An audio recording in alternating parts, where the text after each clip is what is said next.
you're sitting across the table from people like that, you got to close them because you have to help people make the decision. It's a very hard decision to make, and they know that there are other options.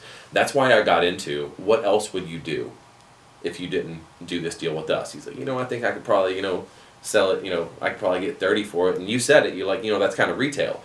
And so I pulled it up on Zillow real quick, and, I saw that he bought it for 31 in 2006. So I broke that down right there. I was like, dude, you bought it in 2006. That was the absolute top of the market. Property values on the west side of Youngstown have not increased since then. Now, this property is not worth that much. Why? It doesn't have a basement, and the garage is about to fall over. And those are two things that really could push that valuation up to maybe, 30, maybe a little bit above that. But it's a small 3-bedroom house. It's only 1,000 square feet. It's a slab, and the garage is about to fall over. So even if you listed this property, you might get a $25,000 sale. But what's going to happen there? You're going to have realtor commissions. Realtor commissions usually bottom out at around $1,500 per side. So you're looking at $3,000 in realtor commissions, probably $1,500 in closing costs. That's $4,500 right there. You take that off $25,000, and you've got yourself $21,500 right there. Our offer's 19, so we're pretty darn close to that. But how long is it going to take you to sell it? How many times are you going to show it? How much are you going to have to pay in taxes in between now and then? How much is your insurance going to cost in between now and then? So our cash offer, if you think about it that way, it really is pretty spot on. And it's really quick. It solves his problem. Done with it. I mean, he washes his hands of it. Would you offer, paying for title, paying? No, don't even bring that up. I mean, that's a variable that you can, but he didn't bring it up, so don't bring it up.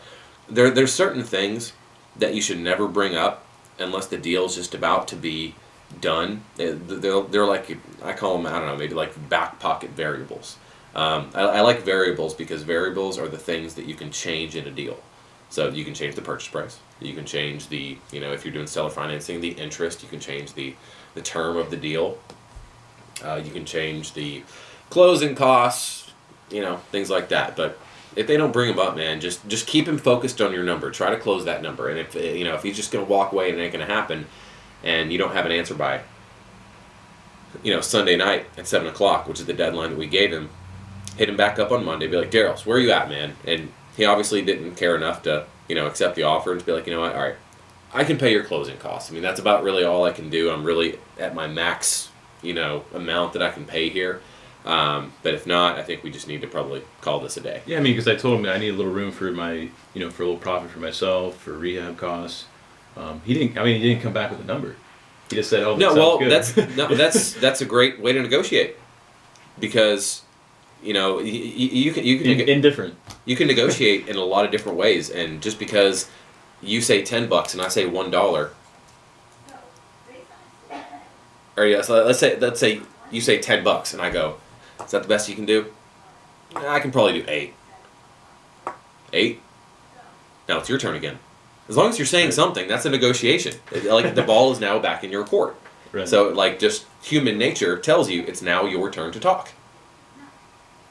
So you don't have to negotiate with numbers.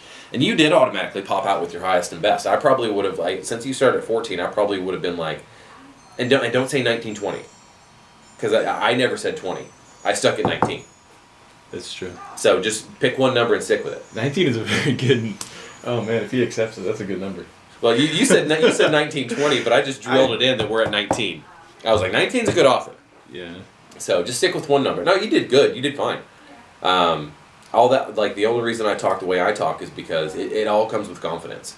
And I mean, you've got plenty of cash to back this stuff up. I think the only thing that you have is more conversations. More conversations, right. More offers. Like, Sean put me in front of somebody several years ago. I was making an offer on Brookwood, those 4 sixplexes that we bought. I had no idea what I was doing, and I'm sitting there offering this guy like $430,000. I'm like pissing in my pants, and like, I don't even know why I'm doing it, but I don't know. It's kind of what he told me to do, so I was like, all right, let's do it.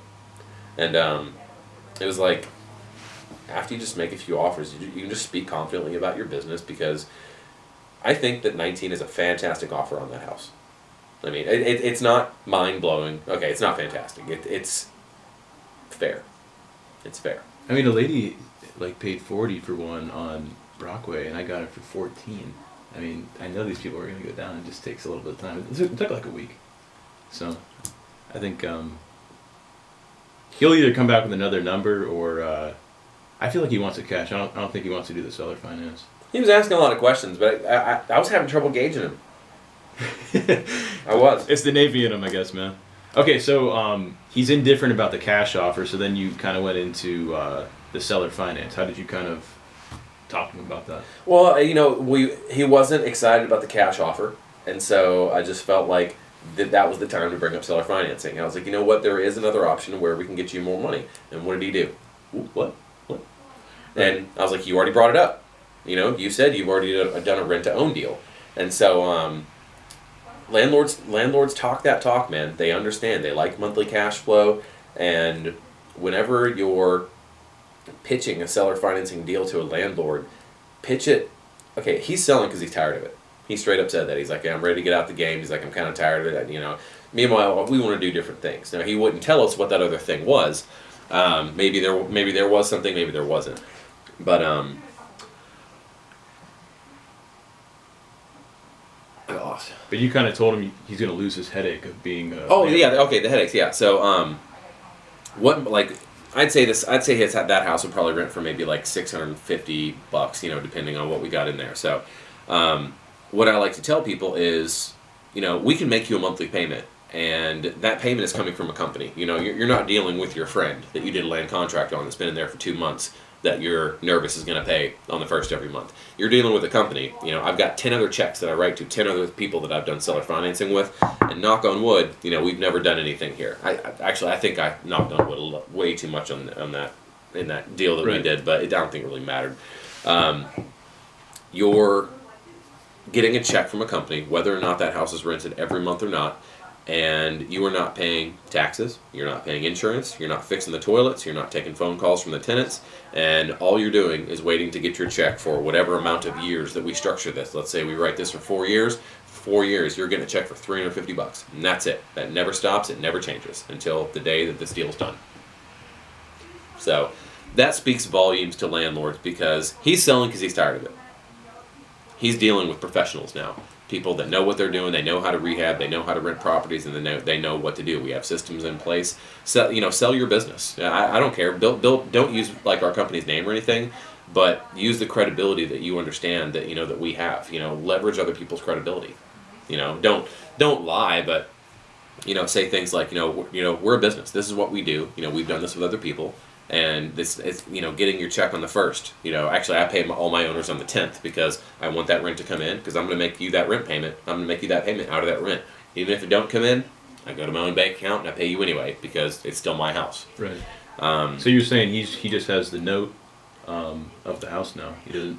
That was something that I've actually never said before. I only came up with that this morning. Oh, really? It changes you from a landlord to a note investor, and that sounds cool. Doesn't it? Yeah. Because note investing is really what a lot of people want to do because we're landlords, we like cash flow. But note investing is the cool part because you're not the bank. You're not the landlord with the plumber on his shoulder and the baseball bat on the other, trying to collect the rent. You're the bank and you're getting paid by a company who bought your house. It's very different. And if you can pitch it in that way, it makes people feel a lot more comfortable. And he said something that stuck with me that was something that I said that I felt was not a good thing to say. He's like, I don't like that foreclosure thing. I brought up foreclosure. I will always bring up foreclosure in that situation because he needs to understand what happens in a worst case scenario. If we don't pay, like I said, it's never happened before. If we don't pay, you would foreclose on us and at worst basically get a fully rehabbed house back. Again, that's never happened, but I'm a nice guy. I like to work with good people, and if that ever did happen, I would never make anybody foreclose on us. I would simply just quit claim the property and release my interest in the property back to you guys. I mean, it would be an easy transaction. I'm not going to go down kicking and screaming or anything. I'm a good dude. I don't know how to pitch that any better to you, Daryl. But I'm a nice guy. I don't lie to people, and I try to treat people right. And the biggest thing about seller financing is knowledge and trust. The two biggest things. If they feel like you're smart enough to set this deal up correctly and they feel safe and they trust you, they're going to do the deal. I haven't had a seller finance offer declined in, a while. The last handful of several seller finance offers I've done like this, where I make the the low ball cash offer, and then I make the seller offer. People are generally taking the seller finance offer because they think I'm smart enough to pull it off, and I'm going to do what I say, and I'm going to pay them every month. And so we have. Yeah, like you were saying, it's kind of like a knowledge gap. I mean, I'm still learning, and I mean, if you kind of spit that out to somebody that has no idea, they're like, "What?" He already knows. He's doing a rent-to-own deal. I guarantee you, it's not structured. That's going to put him in the best position. It's probably just he took some type of down payment. He's still the property owner, and he's taking monthly payments every month. What he doesn't understand is, if he's selling that house for, let's say, $20,000. And he took a $5,000 down payment from his buddy that's been living there for a couple months. What he doesn't understand now is now that seller has more than 20%, it's either 20 or 25% equity.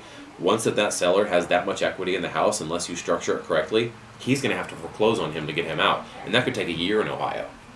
And so he doesn't understand the difference between maybe a land contract and a different type of structure for a seller carry. Right. So there's different ways that you can do it. You can do like a lease option, like you can lease it to them with the option to purchase, and you can take a down payment. But there's different ways. I'm not fully up on this yet, but I guarantee you that I could be more knowledgeable than he could in that situation, which would make him want to follow our lead and let us kind of structure the deal.